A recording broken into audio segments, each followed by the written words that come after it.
Untuk user-user LCV8 yang ada sprocket cover macam ni lagi, dah boleh dah bertukar kepada sprocket cover yang macam ni. Ini versi Lucina punya, tapi dia ada smoke sikit lah, dia gelap sikit. Kalau kita tengok saiz dia PNP saja, dia memang ikut saiz yang ori ataupun standard ni lah. So nak buka cover sprocket ni pun tak susah, dia ada dua lubang ni, dua skru sahaja.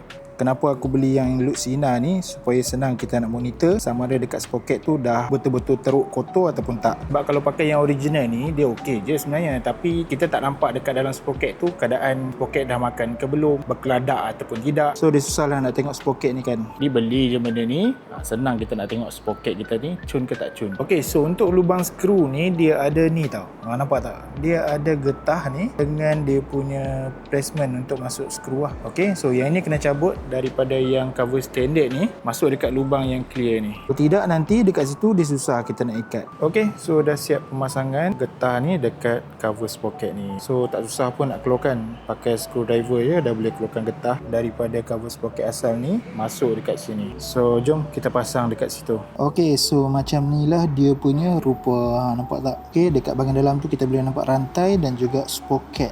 Memang cun-cun je. Senang kita nak monitor tau. So kalau kata hampa nak dapatkan sprocket cover yang Lucina macam ni, aku dah sediakan link dekat bawah.